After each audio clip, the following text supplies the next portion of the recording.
inclusão além do papel, porque a carreira das mães é o maior termômetro de sua cultura. A gente costuma dizer que se você quer conhecer a cultura de uma empresa, mais do que você ler a missão, tudo, é você ver como as empresas tratam as mães que trabalham nela. Então, ninguém melhor que isso para a gente trazer essas três profissionais que vivem esse tema por dentro. Aline Messias, criadora de conteúdo e palestrante, uma das vozes mais honestas sobre maternidade e mercado de trabalho no Brasil. Ela pediu para eu falar o Instagram dela, que é Aline A. Messias. Gláucia Atuí, head de práticas e projetos de produtos de RH, para RH da TOTUS.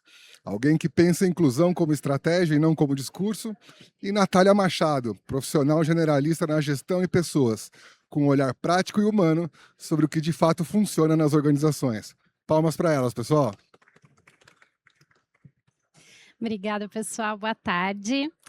Vamos lá, gente. Bom, já foi feita uma introdução aí do que a gente vai falar aqui, então a gente quer falar um pouquinho mais na prática o que é essa convivência de maternidade e carreira. Antes de começar, me apresentando, né, e fazendo minha audiodescrição, eu tenho 1,60 m, tenho cabelo castanho na altura dos ombros, olhos castanhos, estou hoje... Aliás, a gente está numa paleta aqui, né, combinando, com uma blusinha aqui bege, uma saia comprida azul claro. Eu sou a Gláucia, eu estou há 14 anos, vou fazer 15 agora de TOTUS. Eu trabalhei por muito tempo na área de consultoria ali, entregando projeto para RH, e agora eu estou dentro da área de produto, né, de produtos que faz o software ali para RH, cuidando de práticas e projetos. E aí eu queria convidar aqui minhas amigas, Natália e Aline, para se apresentarem. Acho que pode começar aqui, Nath, contando um pouquinho aí de quem são vocês, na fila do pão, como diria Mamilos. Muito obrigada. É muito prazer estar aqui para conversar um pouquinho com vocês sobre esse tema tão importante, e que bom que nós estamos falando sobre isso. Em outras épocas, comentei com as meninas mais cedo, né? Em outras épocas a gente não tinha oportunidade de falar sobre esse tema, então já é um sinal de avanço aí no mercado, né? Não estávamos falando sobre saúde mental, tampouco falando sobre maternidade e carreira, né? Então já é um grande avanço aí que a gente tem no mercado para estar falando sobre isso. Fazendo minha audiodescrição, eu sou uma mulher preta, tenho cabelos claros, estou vestindo uma camisa e uma calça bege, estou com uma pulseira no braço, uma pulseira branca. Tenho 10 anos aí de experiência já em diferentes subsistemas de RH, de gestão de pessoas, né? Minha última experiência aí profissional, estou hoje em busca de recolocação porque entrei para as estatísticas, né? Depois do término da minha estabilidade da licença, eu enfrentei o desemprego, então estou passando aí por um processo de busca de recolocação, mas tenho muita bagagem, uma experiência maravilhosa, e tenho certeza que em breve essa recolocação ela deve acontecer. Mas aí já entrando no tema, né, sem nem ter começado a falar sobre ele. E é isso, eu tenho um olhar aí bastante amplo quando fala de gestão e pessoas, né? Então sou gestora de projetos e sou uma pessoa que está olhando para os subsistemas de DHO e para desenvolvimento, principalmente quando fala de desenvolvimento de negócios, desenvolvimento de pessoas. Eu sou a Aline Messias, eu sou uma mulher com deficiência, tenho paralisia cerebral. Eu sou uma mulher branca de cabelo loiro curto, estou usando uma blusa azul e uma saia branca, bege, e uma sandália. E eu tenho 12 anos de mercado, trabalho na Natura, e atualmente eu estou no RH, atração. E falar de maternidade para mim virou um propósito, porque a gente não fala de maternidade atípica de um olhar de uma mulher com deficiência. Muitas vezes a gente fala da mãe que tem um filho com deficiência, e não da mulher com deficiência que tem um filho sem deficiência. Então, virou um propósito, eu falo muito nas minhas redes sociais, eu compartilho meu dia a dia, então, tanto dentro da empresa como fora, e levar uma inclusão para mim é meu propósito de vida. Muito legal. Eu sou mãe também, eu sou mãe da Madalena, de 5 anos, e do Nicolas, de 2 anos. Então, a gente já começou a compartilhar um monte de historinha, né? Mãe, quando se junta, já começa a contar as histórias. Mas o primeiro tema que eu queria trazer aqui para a gente falar um pouquinho, bater um papo, é sobre maternidade e carreira mesmo. Eu queria entender como que a gente, como vocês, qual foi o maior desafio nessa como conciliar, né, maternidade e carreira, e como foi esse processo de abraçar a maternidade e se ver na vida profissional, né? Eu vou passar agora para a Aline começar. Bom, antes de falar sobre a minha carreira profissional, eu falo muito que eu não me via como mãe, por não ter tanta referência de mulheres com deficiência. Então, quando falava de, você tem desejo de ser mãe, eu levava muito pro lado da adoção, até por uma referência, talvez algumas de vocês já conhecem, a Katia, que é uma mulher com deficiência. E aí eu levava sempre por muito esse lado, eu quero adotar, eu quero, mas nunca imaginei gestar uma criança. E aí quando tinham 3 anos de casado, eu e meu esposo decidimos. E lógico que vem aquele medo, aquele receio de como que vai ser. Antes do Rafa, eu tive 2 pernas gestacional, e isso mexeu já comigo, porque eu falei: "Pronto, é a questão da deficiência", e não era uma questão de proteína mesmo, então isso pode acontecer com qualquer outra mulher, não necessariamente sendo uma pessoa com deficiência. E aí depois veio o grande positivo do Rafa. E aí foi uma gestação muito esperada. Então, dentro da minha família, de todo mundo e até mesmo no trabalho, foi um momento de alegria. Então, todo mundo ficou muito feliz com esse positivo. O trabalho me proporcionou ficar mais em casa remoto, trabalhando e fazendo entrega. Eu até brinco que eu trabalhei até o último dia. Então, para mim, isso foi um orgulho. E então a empresa, tanto a empresa como a rede de apoio me ajudou muito para que eu tivesse uma gestação tranquila, vivendo esse momento que foi tão esperado pela gente. Muito bom. Eu tenho uma experiência um pouquinho diferente, assim, da experiência da Aline no sentido de rede de apoio, né? Eu tive muita rede de apoio durante a minha gestação. A concepção da minha filha foi uma concepção também intencional. Eu tinha muito desejo de gestar e antes dela eu tive uma gravidez psicológica. Então, conseguir gestar, né, conseguir o positivo da minha gestação foi uma conquista muito grande, assim. E eu escolhi eu escolhi o maternar em um momento da minha carreira que eu entendia que havia uma estabilidade para acontecer esse movimento na minha vida. Então, mais do que isso, eu estava num momento também de uma oportunidade de trabalho 100% remota. E aí eu vi a oportunidade de conciliar a maternidade e carreira de uma maneira mais leve, né? E aí algumas surpresas acontecem no meio desse caminho, né? Acho que o meu maior desafio está sendo agora. Está sendo agora que eu estou buscando recolocação enquanto eu cuido dessa criança também sem nenhuma rede de apoio, né? Então, é buscar alternativas, é encontrar soluções rápidas frente ao desafio. E aí agora eu tenho a creche como rede de apoio, estou passando por uma nova fase com ela, porque durante o primeiro ano de vida dela, eu tive a oportunidade de estar ali juntinha, acompanhando de perto, trabalhando, né, depois do retorno da minha licença de casa, então podia estar mais com ela. E aí acho que é justamente isso, assim, meu desafio maior tem sido agora, conciliar carreira e maternidade, sem deixar, porque assim, eu vim no caminho para cá, e lendo o LinkedIn, né? E eu li uma outra mãe que falou: olha, a maternidade nos transforma, de fato, ela muda muitas coisas, mas ela não precisa pausar a nossa carreira, ela não precisa parar a nossa vida profissional, né? Muito pelo contrário, existe uma potência por trás da mulher que ela se torna mãe, né? Existe um potencial despertado aí Até porque se já era um perfil ágil, se já era um perfil que pensava a solução, se já era um perfil que tinha potencial de multiatividades, né? Multidisciplinar, esse perfil ele potencializa ainda mais isso, porque a maternidade ela nos coloca, né, diante dessa situação assim, de gerir diferentes papéis, de gerir diferentes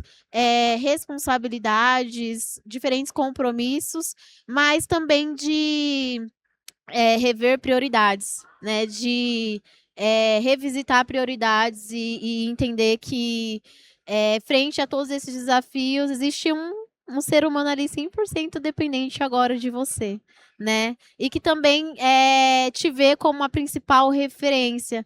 Então, acho que insistir em sustentar os dois papéis do maternar e também da carreira, porque sim, isso é uma possibilidade, tá diante dessa referência também que nós somos enquanto mãe para os nossos filhos, né? Então, tem alguns desafios que a gente acaba se colocando diante deles para possibilitar que essa referência seja a melhor das referências para as nossas crianças, né? Eu sou mãe da Dandara e ela tem 1 ano de vida. Essa parte do desafio, na conversa com vocês, eu fiquei pensando, são muitos desafios, né, que a gente tem, mas eu vivi um que foi um aprendizado, inclusive enquanto papel de voz, né, da gente conversar. Eu vivi na gestação o primeiro momento assim de desafio, porque eu ia ficar 7 meses fora, né? Eram 6 meses de licença e 1 mês de férias. Gente, a pressão por trás do que vinha o time. Você vai deixar tudo pronto, né? Você vai deixar tudo organizado, né? Tanto da liderança como do time, falando, você vai passar isso para a gente direitinho.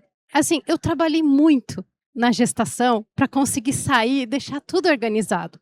Fora que você já está pensando como vai ser com o filho, então você tem que organizar a casa, você quer organizar a logística. Então, assim, eu acho que o primeiro desafio foi na gestação. Para mim, assim, foi muito forte essa questão de querer, de ter que organizar tudo, ter que preparar tudo.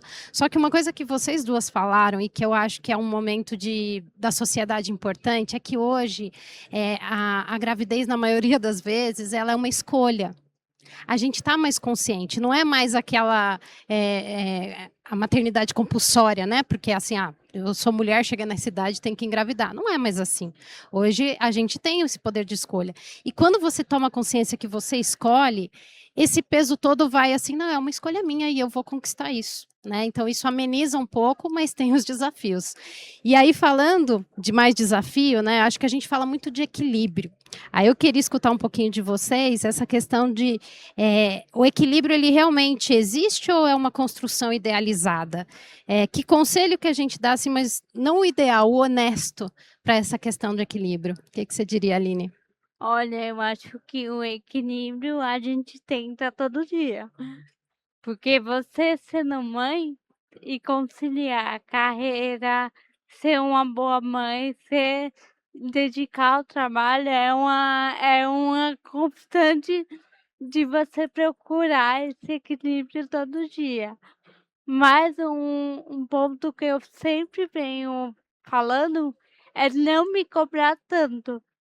E tem uma frase que é muito clichê e que realmente para mim faz muito sentido, que é: não se cobre e primeiro de tudo você tem que se cuidar. Então, se você não tá bem, você não vai estar bem no seu trabalho, você não vai estar bem com seu esposo ou sua esposa, você não vai estar bem com seu filho. Então, primeiro de tudo é se cuidar.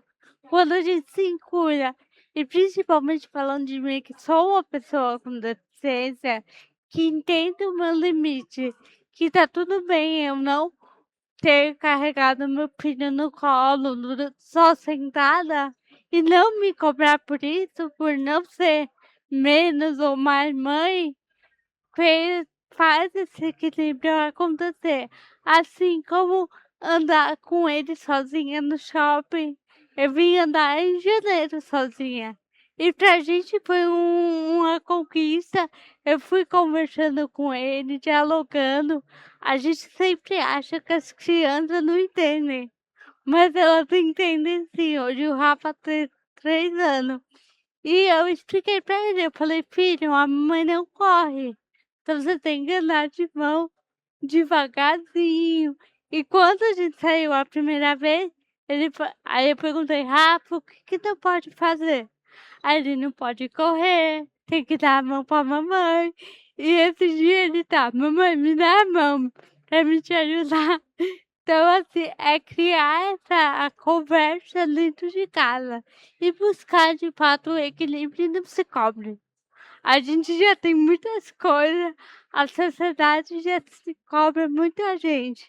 Então vamos começar a cuidar da nossa saúde para a gente estar bem para o nosso filho e para nossa carreira e a gente vai conseguindo. Bom. Eu acho que o equilíbrio verdadeiro, quando a gente fala de maternidade e carreira, está em entender que a gente não está no controle de nada, que a gente não tem o controle das coisas. A gente só vai encontrar o equilíbrio quando a gente absorver assim, essa informação e aceitar que não existe controle. O equilíbrio, de fato, é uma construção diária e a rotina que a gente programa hoje para viver amanhã. Quando chega amanhã, essa rotina ela precisa ser mudada, então eu acho que o grande conselho é aceite que as coisas não estão no controle, assim, a gente, na verdade, a gente não está no controle de nada, né? E aí, quando a gente fala de maternidade, vivendo a maternidade, eu pude ter mais intimidade com essa consciência de que não, nós não estamos no controle e o equilíbrio ele vai partir a partir dessa consciência. Eu acho que vocês falaram 2 coisas muito chave, que é a questão da culpa e da consciência. Acho que a culpa a gente sente. É aquela coisa de, assim, faz parte da gente. A gente sempre vai se cobrar. Eu acho que não é muito questão de equilíbrio, é a questão de quantidade, a expectativa que a gente cria das coisas ou que criam pra gente, né? Mas eu acho que a partir do momento que você ganha consciência, a culpa passa a você entender ela e falar assim, né? E conversar com essa culpa e ver como você pode amenizar isso, né? Eu estava falando até com a Nath mais cedo que o que eu sofri depois que eu voltei da licença maternidade foi que eu era muito workaholic. Assim, para mim, eu tinha uma ideia diferente. Para mim, trabalhar depois do horário, trabalhar de final de semana, era tranquilo. Eu estava ali, a fim de fazer alguma coisa, eu trabalhava. Só que depois que vieram os filhos, não dá. Eu quis ser mãe, eu escolhi, não dá para fazer isso, você não tem nem energia para fazer isso extra. E aí, por um tempo, eu me culpei no sentido assim, eu não entrego mais como eu entregava antes. Eu não faço o suficiente. Até eu ganhar consciência que não é que eu não faço o suficiente, é que antes eu fazia extra. Eu deixei de fazer o extra porque eu estou usando o extra para outra coisa. E tudo bem, é isso, foi uma escolha. Só que a hora que caiu essa ficha, eu falei, não, eu estou fazendo o suficiente. Só que nesse momento, o meu extra não é aqui. Pode ser que em algum momento ele volte. E pode ser que cada um tenha um equilíbrio. Talvez você consiga fazer esse extra porque sua rede de apoio está maior ou menor, né? Então você se organiza em relação a isso. Mas o suficiente você faz sim, é aquilo. A gente ganha até produtividade de saber organizar o tempo que você tem para fazer as coisas acontecerem. Mas é isso, é a consciência daquilo que te dá culpa, porque aí ameniza, aí você compreende as coisas e a vida segue. Então, eu acho que é muito mais essa questão da expectativa. E acho que também de conseguir se reconhecer, né, no que você tem entregado, porque além do trabalho, você está entregando o seu maternar, você está entregando cuidar de si mesmo, está entregando cuidar da casa, cuidar dos projetos, cuidar de todas as coisas. Então, assim, se reconhecer também no lugar de mulher e de uma mulher que está fazendo múltiplas coisas, né? E aí, quando você reconhece que está olhando para diferentes responsabilidades, se comprometendo com diferentes compromissos, não só essa questão da consciência, mas esse auto-reconhecimento é importante para você entender que existe uma potência que você está fazendo sim muita coisa, né? Tá entregando bastante. Quem já passou por terapia, que a terapeuta fala, lista tudo que você faz. Eu falo, você até cansa de ter coisa. Ai, tem que fazer muita coisa, vai cansar, é mais uma É. coisa para a lista. Gente, e saindo assim do individual, aí falando um pouquinho mais de cultura organizacional, eu queria escutar de vocês como que vocês veem isso? Como o RH pode ser mais ativo nessa voz, nessa questão cultural, né? Da gente realmente não ser só o que está escrito, como a gente inclui essa cultura de inclusão da maternidade no trabalho. Eu acredito que o RH e a empresa como um todo tem que olhar o indivíduo. Então, eu sei que é meio difícil, cada ser humano é de um jeito e vai lidar, mas quando você entende o indivíduo e a necessidade dele, você consegue ter um ambiente mais inclusivo e muito mais respeitoso. A minha volta de licença, o meu primeiro ponto positivo foi quando eu voltei. Eu moro muito longe da onde eu trabalho, tipo 2 horas de trânsito no dia. E era presencial todo dia. Quando eu voltei, a primeira conversa com a gestora foi ela sugerir o remoto. E para mim foi uma das facilidades melhor que eu tive naquele momento, tanto de físico, porque cansa se deslocar.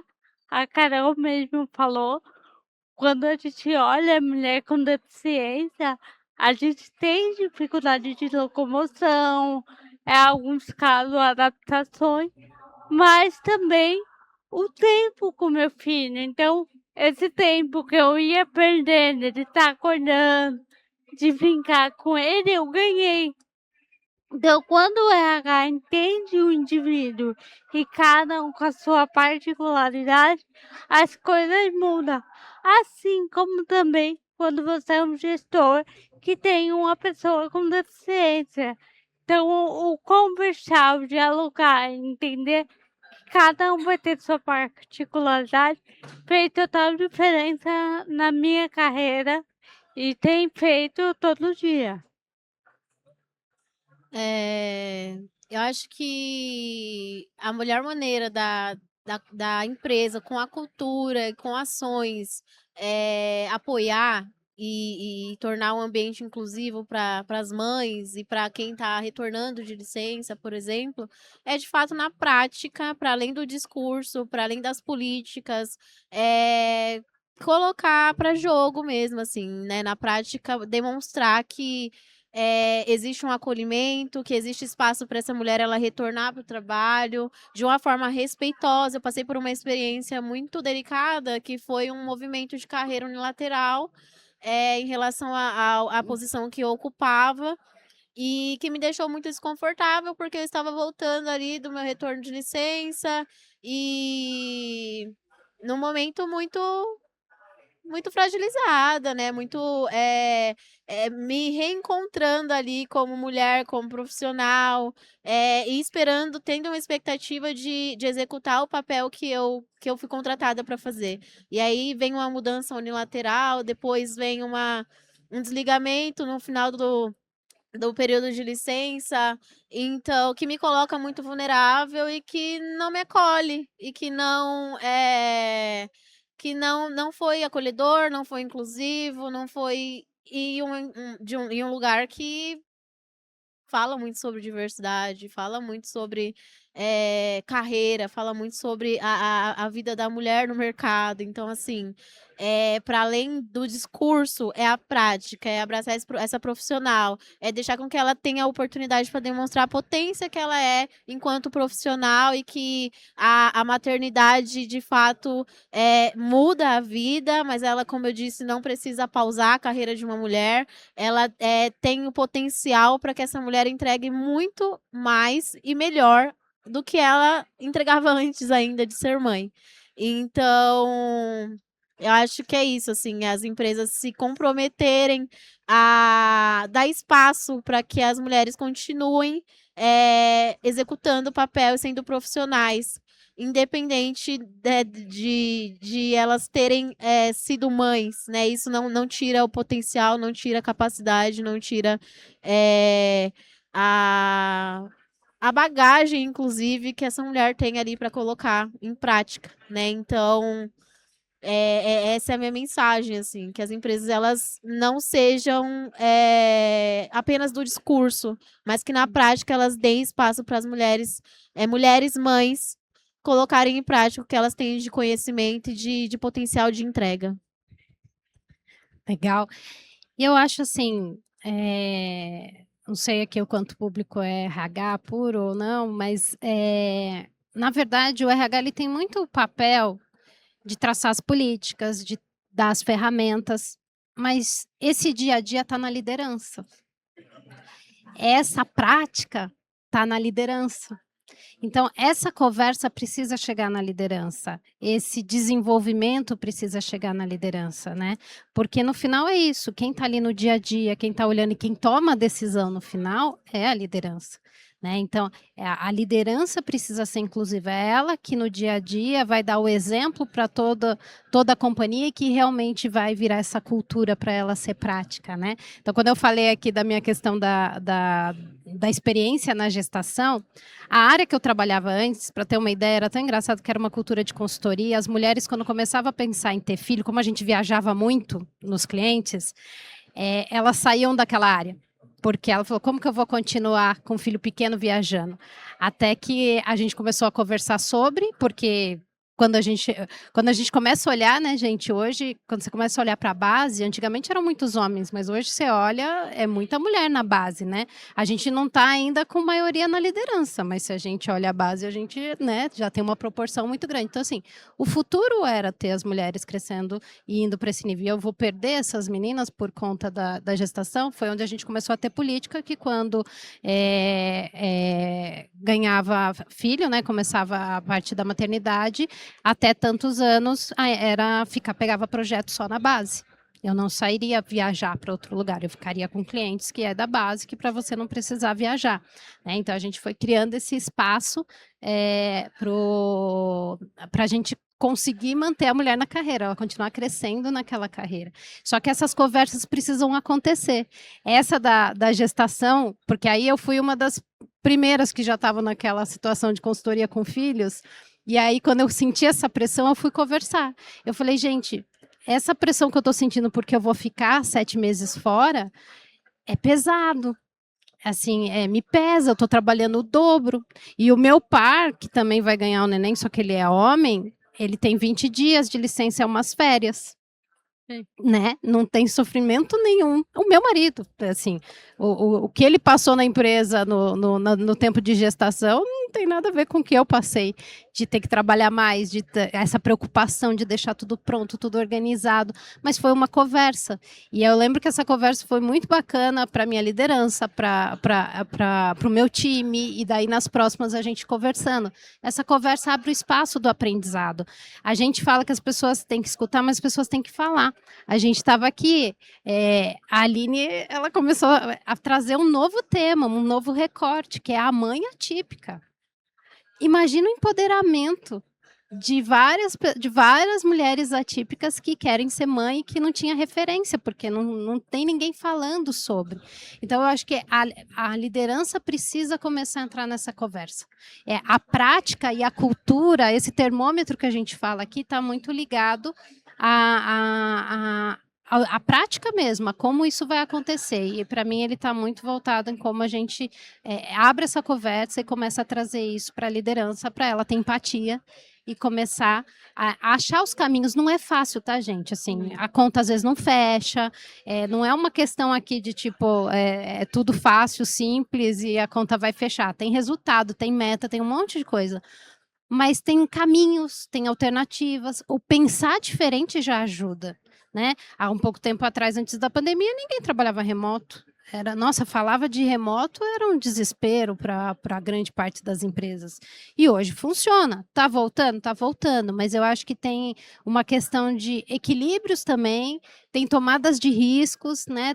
Tem muita conversa também para ser feita nesse processo. E acho que a política ela só se torna cultura quando o discurso sai para a prática, Sim. né? Quando a prática acontece. Então, a política pode estar lá escrita, a gente pode ter a cultura na parede, mas se não houver a prática, isso não é cultura, né? Então, a cultura, ela é o que acontece no dia a dia, de fato.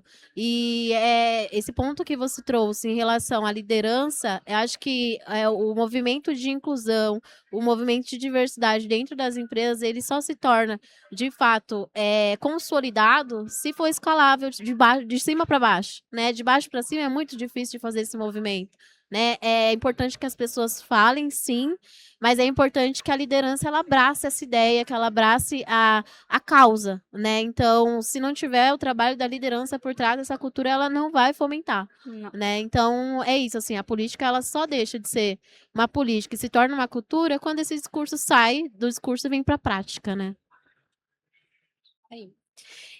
Indo para uma última parte aqui do bloco das perguntas, falando mais de futuro mesmo, né? Como que a gente, quais são os processos, o que que vocês entendem que precisa evoluir, né, para esse caminho? O que ainda a gente precisa conquistar nessa jornada para a gente entender que estamos avançando em inclusão de fato? Acho que basta olhar para as estatísticas, né? As estatísticas elas precisam mudar. A gente precisa ter mais mulheres conseguindo promoção, mais mulheres conseguindo sustentar a carreira, dar continuidade na carreira e falando desse sucesso, do que mulheres falando que entraram para a estatística de desemprego depois de se tornarem mães. Né? Acho que esse é um ponteiro principal, assim, que vai nortear, de fato, uma mudança nesse sentido. Legal. E eu acredito que o que vai acontecer é que, de fato, seja uma empresa inclusiva. Então, não só na prática, mas que as empresas entendam que cada um vai ter sua particularidade, falando de pessoa com deficiência, e que entender essa questão e abraçar de fato. Porém, também eu vejo que o tema de maternidade ele precisa ser explorado mais, porque muitas vezes nós mães sentimos ainda essa culpa. Então, o desejo é que o futuro a gente de fato não seja cobrada diferente de um homem e que seja a igualdade de mulheres e homens de maneira geral. Legal. Quando eu olho para o futuro, o que eu vejo que é uma caminhada ainda é que eu acho que as coisas mudam com mais velocidade quando eu tenho maior abrangência da empatia. E quando eu digo isso, eu estou falando dos homens serem empáticos. E como que eles vão ser? Uma coisa que eu vivi com meu marido é que, assim, para a gente engravidar, né? Eu falei para ele, a carreira para mim é muito importante. Então eu preciso você dentro desse jogo, né? Eu preciso que realmente a gente divida, porque para ele também carreira era importante. E a gente precisa se dividir, né? Não dá para ser uma carga muito maior só para mim. Eu entendo que não é que eu entendo, né, gente? Mas é que assim, aquela coisa que a gente brinca de boneca desde pequena, a gente parece que tudo é muito mais simples, né? A gente automaticamente está lá fazendo as coisas, né? Mas eu acho que isso tem que mudar também. Mas o que acontece é que, gente, eu percebi o quanto para ele era difícil, complexo, ele pedir para sair mais cedo do trabalho porque tinha uma consulta. Porque ele precisava faltar em tal dia porque aconteceu tal coisa. Porque a gente tinha que se dividir, né? Eu falei, eu vou levar dessa vez o pediatra, a próxima vez é você. E aí, assim, gente, eu tinha muito mais facilidade, porque para a mulher, ela já a maternidade já é uma realidade na carreira, então você vai lá, hoje eu preciso levar meu filho no médico, eu não vou chegar mais tarde, vou sair mais cedo, alguma coisa assim. Para ele, não, ele era do mercado financeiro ainda, era um tabu, e ele se sentia mal, e ele sentia que não era uma abertura fácil, mas ele não deixou de fazer. E eu sei que depois, né, agora a Madá já tem 5 anos, hoje ele faz com facilidade, mas foi difícil. E aí, quando eu falo dessa questão da empatia, é que a licença maternidade, por exemplo, para os homens ir aumentando, tem uma questão tanto deles deixarem dessa coisa de que a mulher tem mais aptidão, na verdade, quando você está no jogo ali, você passa a poder mais, e também tem a questão de como na empresa vai se ter outro olhar empático em relação a esse movimento. Quando os homens participam mais e têm essa empatia, a decisão também facilita ali. Então, essa conversa não é só com mulheres. Aí, quando eu olho aqui, quando eu fui lá ver na plenária saúde mental, qual que é o grande público? Mulher. É mulher que está se empoderando, está buscando, mas a gente precisa que os homens entrem nessa conversa. Eles precisam ser empáticos, porque aí sim a mudança vai ser mais rápida. Então, para mim, para o futuro, o que eu vejo que falta nessa jornada... A gente está arrasando, gente. Está mais empoderada que a gente, assim, de olhar, de estudar, de ler. Não tem. Mas a gente precisa, para mim, nessa jornada para a evolução, avançar com mais velocidade, porque vai avançar, a gente vai chegar lá. Mas com mais velocidade, tem que incluir. E aí eu falo assim, a minha responsabilidade como mãe pro meu filho. Né? A minha filha ela já está crescendo num mundo muito diferente, mas ele precisa ter essa voz também, ter essa empatia, essa escuta e a voz, porque ele precisa aprender a defender o todo. Né? Então, para o futuro, eu penso nisso. Gente, a gente está com 5 minutinhos finais. Não sei se vocês querem fazer um fechamento aqui, se alguém quer fazer alguma pergunta. Não?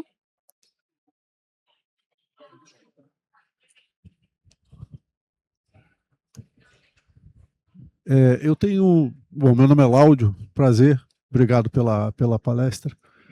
Eu tenho me debruçado bastante sobre uma questão que eu já há tempos notei, que é uma transformação. Não é? Eu acho que o mundo vai trazendo, né, para nós, né, para os homens, para os machistas, para esse ambiente machista, uma transformação desafiadora. Porque hoje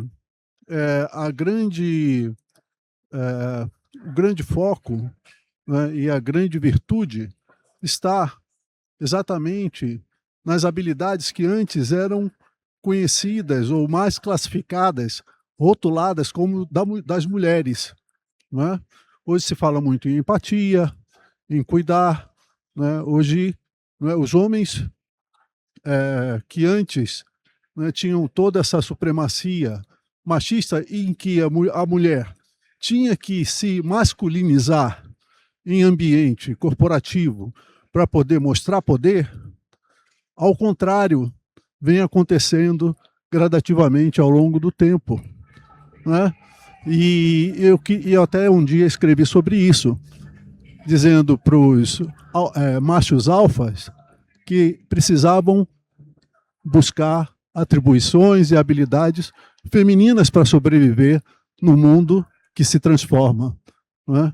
Então eu queria escutar um pouco vocês sobre isso, se é isso mesmo, ou se vocês enxergam essa transformação. Quer falar, Nath? Bom, a minha perspectiva sobre isso é que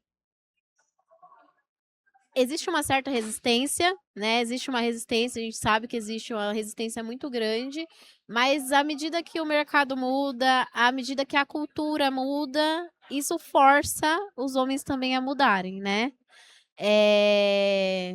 E existe uma importância muito grande dos homens se tornarem aliados dos movimentos das mulheres, né? Para que a gente tenha uma mudança de futuro, para que a gente tenha um amanhã melhor, porque, inclusive, a gente está tendo vários movimentos acontecendo agora aí no mundo, né?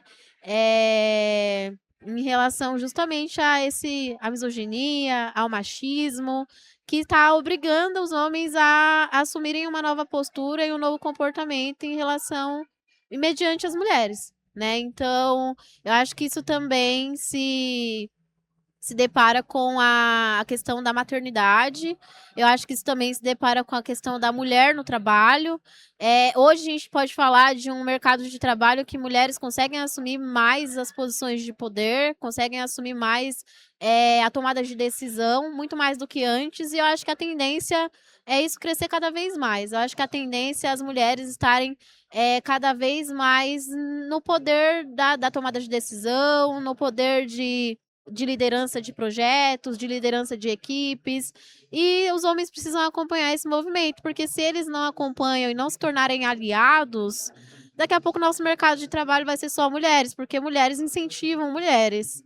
Então, assim, acho que tem hoje muitos homens ainda em posição de poder, tomando decisões, mas hoje a gente tem um número maior de mulheres também fazendo isso, e tem um mercado de mulheres que se apoiam muito, então a tendência é isso crescer cada vez mais, e que bom.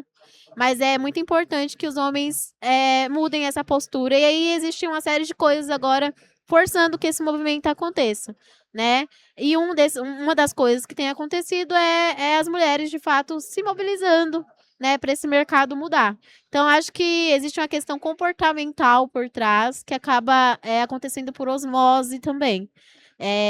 Então, essa é a minha leitura, assim. Acho que esse movimento ele vai acabar acontecendo forçado, mas o que a gente pode chamar de naturalmente por uma questão de a mudança, a sociedade está mudando, né?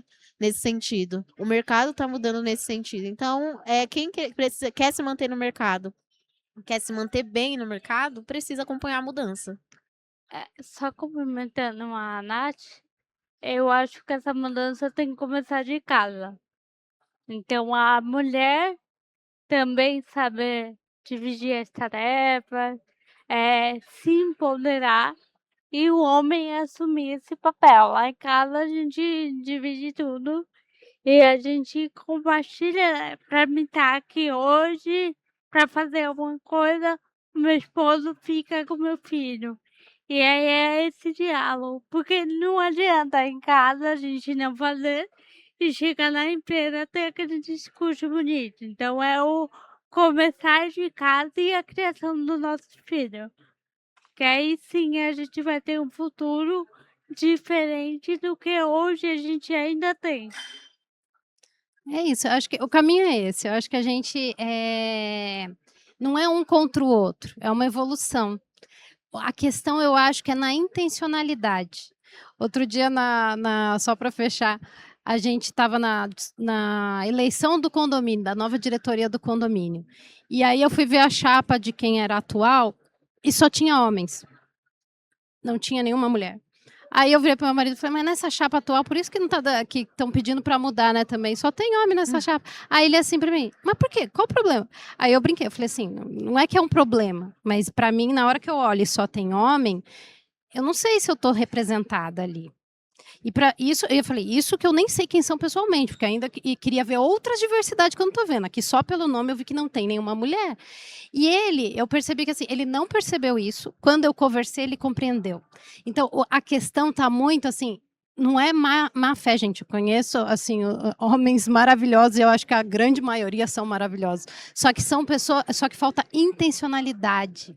A gente está estudando, a gente está escutando podcast, a gente está conversando no corredor. E esses assuntos ainda não são a conversa dos homens na mesma roda.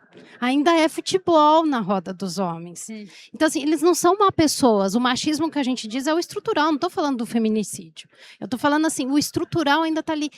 E todo mundo tem capacidade e habilidade de compreender a hora que tem o diálogo. Então, quando eu falo assim, o que eu quero ver de futuro é o homem na conversa, porque ele tem capacidade, gente. Ele tem total, ele também é empático. Só está faltando a intencionalidade que as mulheres estão dando com muita força. É só os homens virem com isso, porque aí vira uma potência de sociedade, sabe? Uma potência de uma sociedade melhor e que a gente vai alcançar mais rápido. Gente, muito obrigada pela participação de vocês aqui. Obrigada, meninas. Um prazer, muito legal encontrar vocês aqui. Prazer é meu. E bora lá aproveitar o evento, gente. Obrigada. Obrigada. Vocês querem falar a rede social de vocês? Pode ser. A minha rede social, tanto no Instagram quanto no LinkedIn, é Natália Machado. Vocês vão me encontrar lá. No LinkedIn eu tô com uma foto de cabelo mais escuro. E no Instagram eu tô com a minha filha, uma foto que ela tá beijando o meu rosto. Então, serão muito bem-vindos. O meu é Aline A. Messias no Instagram, no LinkedIn Aline Messias. E o meu LinkedIn é Glaucia Tui, gente.